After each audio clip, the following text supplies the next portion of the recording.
Imagine it's your first year of marriage. You've only known each other for 1 year. You're practically a complete stranger. You even started running a brand new business together. And you're living between 3 states like some absolute reckless runaway. Some people will say, that's an absolute nightmare. But not us. We saw this as an adventure.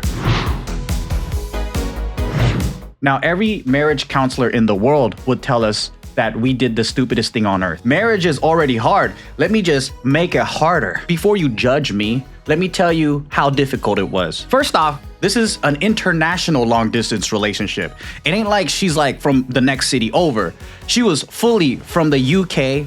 I was in LA and I had plans on starting to move to Hawaii. My wife moved continents for me. She was just starting her career, things were going pretty good, and she threw it all down the drain just for me with no guarantees. Also, I already had a couple of businesses, but I decided to start a whole new business in a state outside that I've never lived in. My network wasn't there, my resources wasn't there, I had nothing. I mean, life would have been so much more easier for us if we found somebody not only local, but even the same culture. If she met a dude in London, maybe with like a stable job like a doctor or whatever. But no, we had to get like 2 reckless creative people together with no stable income. And this is how romantic we are, okay? Despite knowing that all of this stuff was just gonna make it extremely hard for us, we still wanted it really, really bad. When we made our official statement at the Las Vegas courthouse and he said, "Till death do you part," I was like, that's what I'm talking about, ride or die. I ain't leaving this relationship unless I drown or something. Oh, and let me tell you, the worst fight that we had the first year was about gutters. Yes, like drains, drainage. Except, when couples fight, it's never really about the stupid argument that they're having. It's usually some underlining thing that they haven't addressed. And so let me explain. So one day Hannah started talking about this sink we had. It was super backed up. It was so nasty. It kept getting clogged and it stank. And it was so frustrating because it's a brand new sink. We just built this place. Why is it happening? We got like 10 employees we got to train right now. I don't want to deal with this crap, right? Then all of a sudden we're in the back screaming at each other, super confused. Hours later, we realized that we were talking about 2 different sinks and all she wanted to do was snake the drain. Getting ready. What was your point of view? So we had all of these new trainees in, which was already stressful. And you had been at JK, so you'd been gone for 3-4 days. And I'd stayed in Hawaii. And then one of the days, the sink just got blocked up like crazy. Because I think these little fuckers were putting boba down the wrong sink. That's my theory, because I don't know if people know a lot about boba, but it's like glue. So anyway, this was going on, and you came back, and it was the day you got back, and you came in, and there was like 3 new employees that had just been trained who were like doing their best, bless them, and the drain was blocked up, and I was trying to fix it. And you kept trying to stop me, and then it was just a big frustration, and I thought that you were angry because of the chaos and how like crazy it was, and I kept trying to justify like, no, you don't understand, like X, Y, and people just graduated, these people just moved, I had to like do it this way, it wasn't planned, and that you thought that I was just stupid, like how did you let this happen? And you just kept trying to pull me away from the drain, and it was really pissing me off. How did we actually find out that we were fighting and talking about completely 2 different things? I didn't realize I was talking about a different sink. But I think what we uncovered was I was just pissed that I see you in the situation that you didn't even sign up for. This was a business between me and my, friends and family that we put together. You came in because things needed to be done and you just were there to freaking help. And I felt bad throwing that on you. You thought that my frustration and all that, like you're sucking at your job or whatever. But I didn't think anything of that. I'm like, you're doing an amazing job. You didn't even sign up for this and you're doing it. For me, it goes back further than that, because I think when we got together, we didn't know each other really at all. So we got married, I think it was like 6 months of dating or something stupid. We'd known each other a little bit. And we got married in 3 months of being together. Yeah, it was just, So we didn't know each other. Yeah, and how we communicated. Yeah, how we communicated. I was also like a decade younger than everybody with a decade less experience. They're so old. Yeah. They're so old. Everyone's so old. I didn't know, like, I hadn't been in this world. I didn't know what was going on. I remember filming with you and not knowing how to be on camera, and it felt like everything I was doing, I was shit at because it was all new. Yeah. Like, even being here, everything was new. I didn't know how anything worked. And being a haole. Yeah. And then I get the pass because no one knows I'm a haole. You know, immigration and going through all that process is difficult and hard and added an extra stress. So I already felt like I was adding an extra stress. And then I didn't have any paperwork yet or social security yet. All of that takes, you know, time to come in. So I couldn't work. So I couldn't contribute financially to anything. Yeah. So I think there was just a lot of ways where I felt like you were taking on a huge burden by me being there. Yeah. And I felt like you left everything behind to make this work and reset everything when you had everything going for you. You didn't even sign up to be a matcha queen. And then you're out here managing teenagers, and I'm just like, fuck. You know what was funny? Yesterday, one of the kids, he asked me, he says, are you Hana Jitsukawa because you were our manager, or are you our manager because you were Hana Jitsukawa?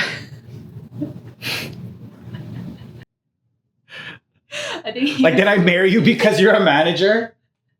Oh my God. Yeah, I hooked up with the girl at work. Yeah. In the moment, we both believed our own story about how we're inconveniencing the other person, how we're failing the other person. And in the moment, that felt completely real, but it was just a story that we told ourselves.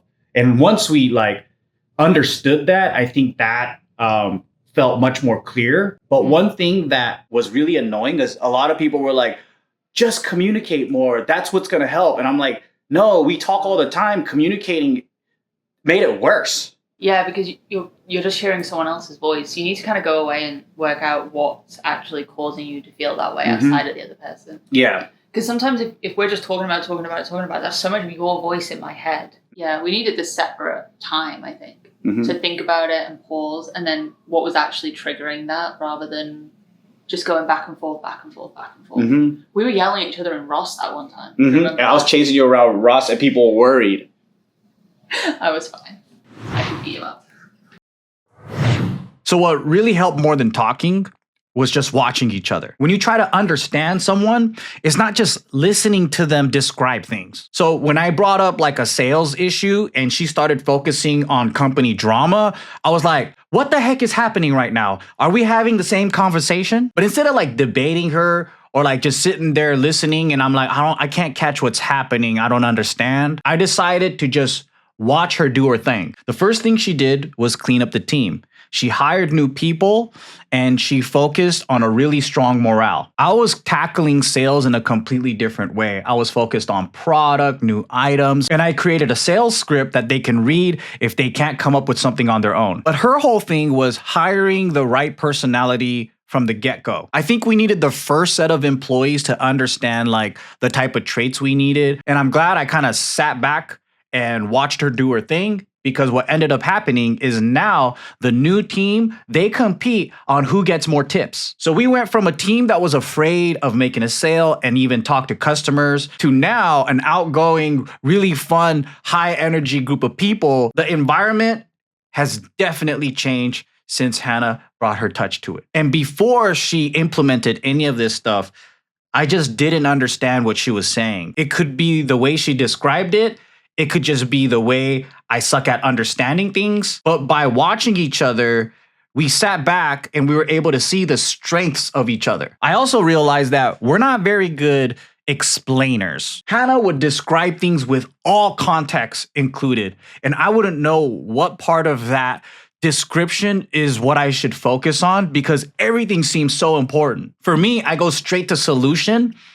And so I don't bring people up to speed. It just do this. And then they're like, but how and where and whatever. But eventually we found our groove and we took over different roles and we stopped just debating every single decision together because that's like the slowest way to run a business. Even though I describe a chaotic and stressful situation, there's something that Hawaii does to you, and it's called the price of paradise.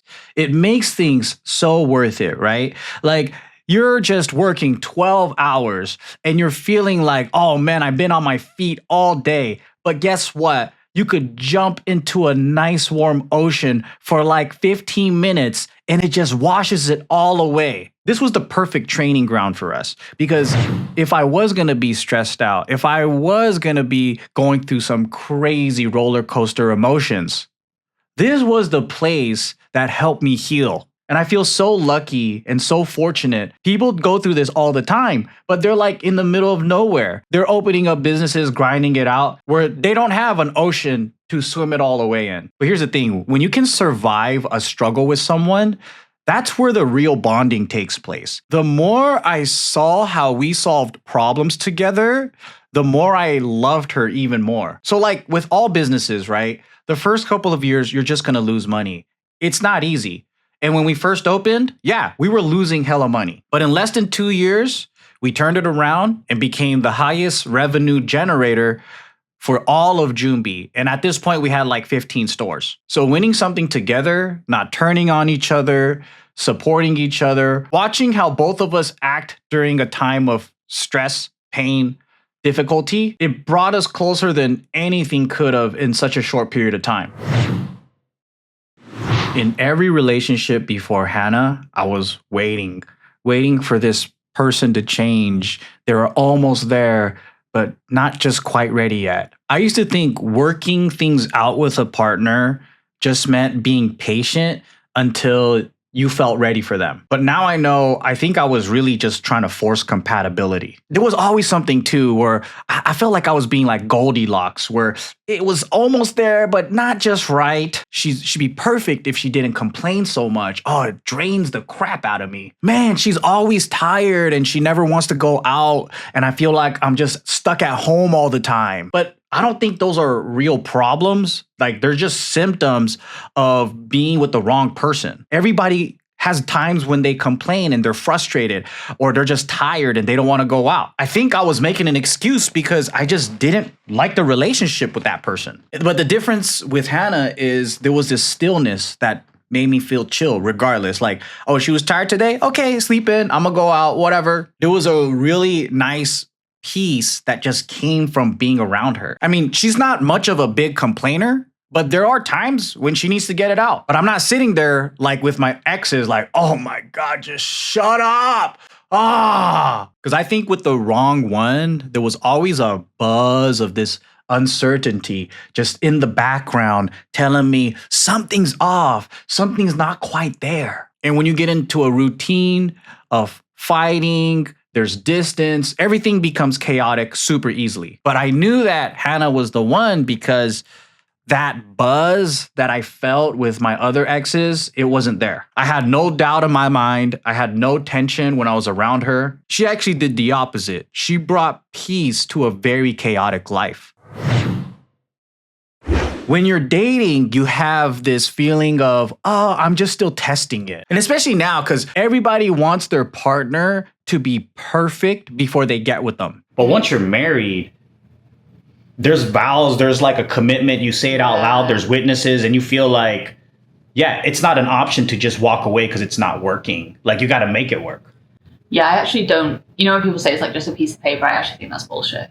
I think it does do something to your mental and how you view it. But till death do us part. And that's how I grew up. And I think it was never an option. It would have been an option to not be romantic, but it would never have been an option to get divorced. What's the whole point of doing all of this just to back out and run away? Like, we already did like 80% of the work, right? Yeah. And if 20% of it is just like, oh, we can't get over a few misunderstandings, then that to me is stupid and it's weak. It's not like I'm out here beating your ass every day. It's not like you're out here like destroying the family fund. Yeah. It's not like we're like at this point where it's like, and even then people still work it out. I don't think there would have been a good enough reason for us to break it off. But also I think if it wasn't the business, it would have been the house. It would have been how we're raising the kids. It would have been disagreeing on how to discipline teenagers. It's always going to be something. So regardless, you have to work out how to like solve those issues. And then I remember there one time because we didn't have AC in the apartment that we were living in. For a hot state, I don't know why a lot of places don't have AC. And then we were like... We sound so bougie right now. I know. Pissed. And then the store, there was like, it was during the construction and like No AC in the store. No AC in the store. Everything was dirty. We were constantly dirty because we were in and out there. And I remember like, it was another day where you'd gone back to JK, but I had stayed back. I don't remember why. But I was sat in the apartment and I was like, fuck this. And I started looking at flights to England to see. And I was like looking at it and I was like, all right, whatever. And then in my head, I was like, oh, it would be really fucked up to leave him right now. I'll wait until the store is profitable. And then I'll leave him. And then I'm going to go back to England. You know what I mean? That's so funny. And then that's when I was like, I'm never leaving this. I think there's multiple times I looked up to send, like, buy tickets to send you back to. But see, I would have had to have used your credit card to pay for the tickets.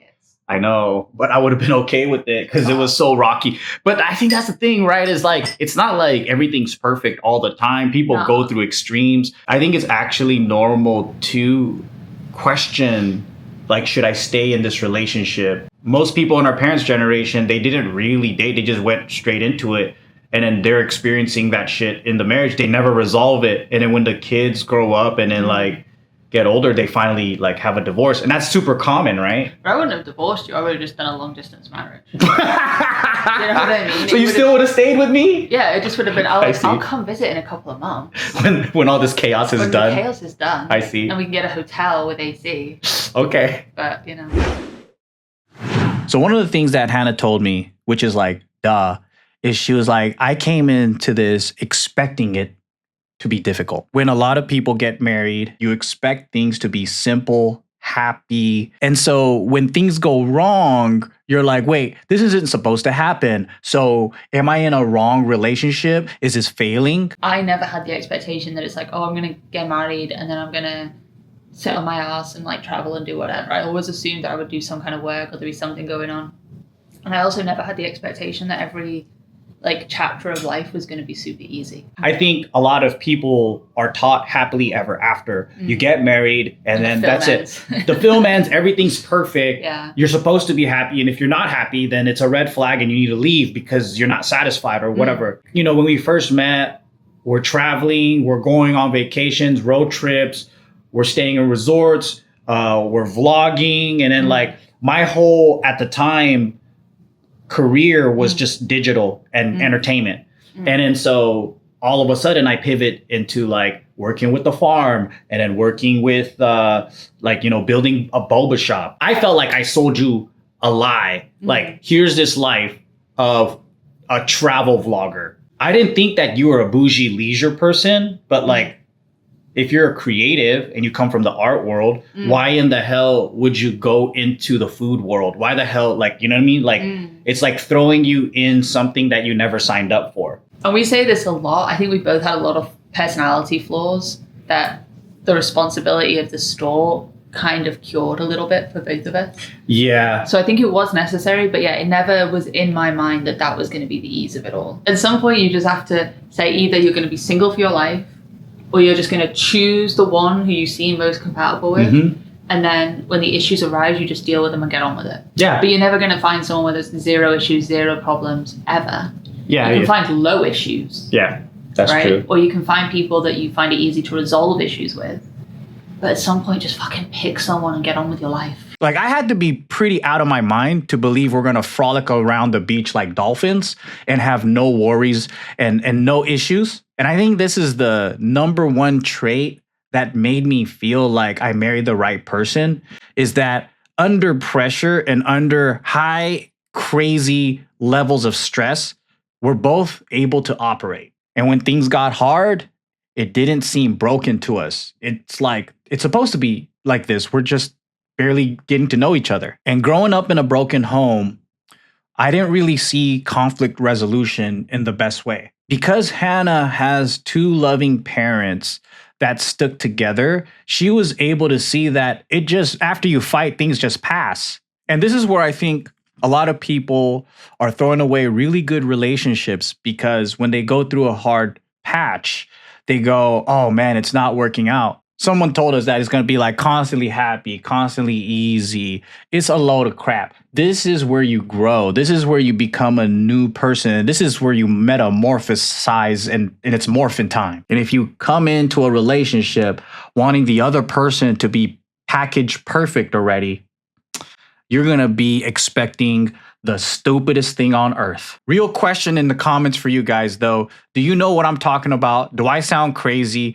Do you know what I mean by stillness versus the buzz? Also, if you're new here, hi, please subscribe. And if you haven't subscribed yet and you've been watching hella videos, please subscribe and hit that notification bell, because when these videos go up, I go into the comments and have discussions with y'alls.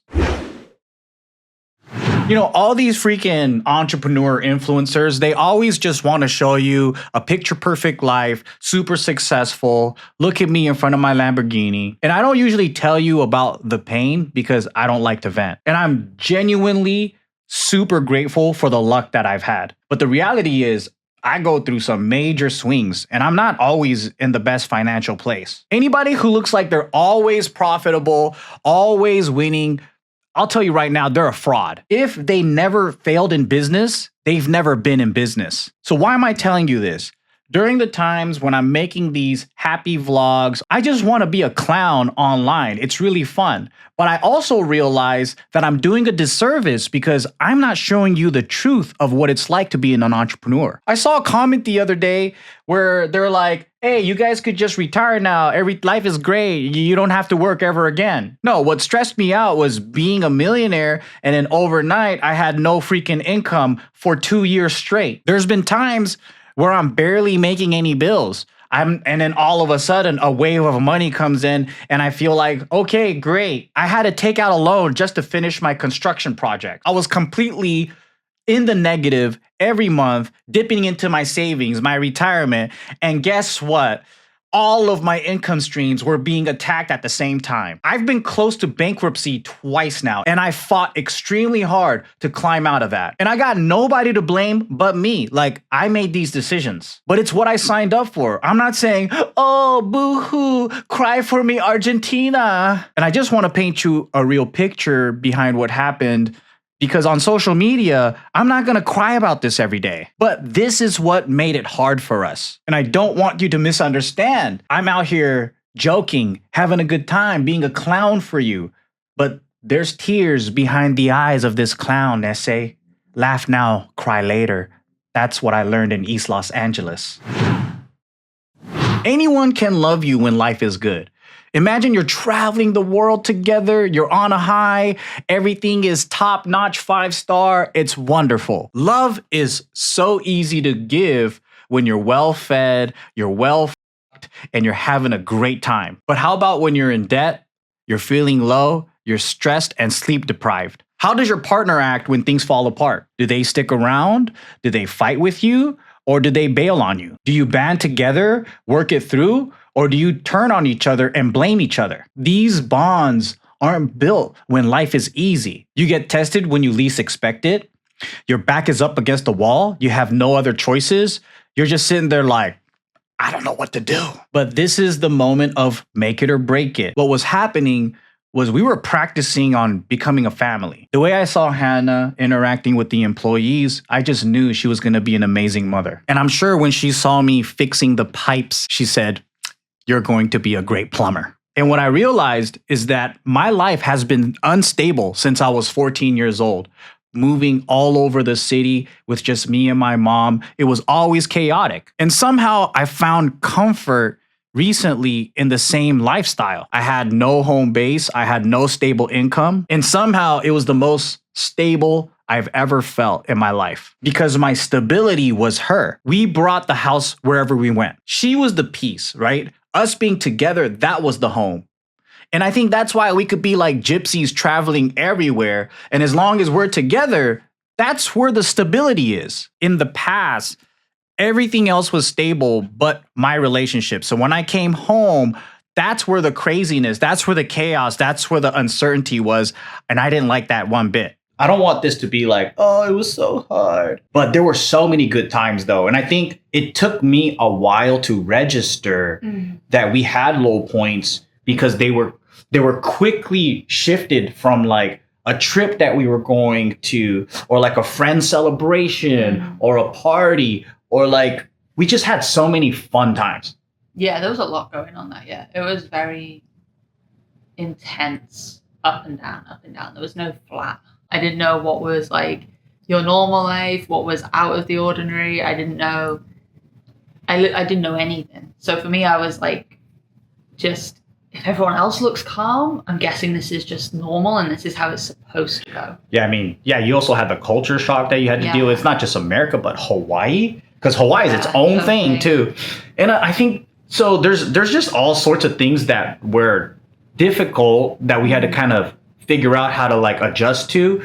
But you know what I think at the end of the day, though, I don't regret the marriage. I feel like it was worth fighting for. 5 years Yeah, right. And I'm like, actually, no.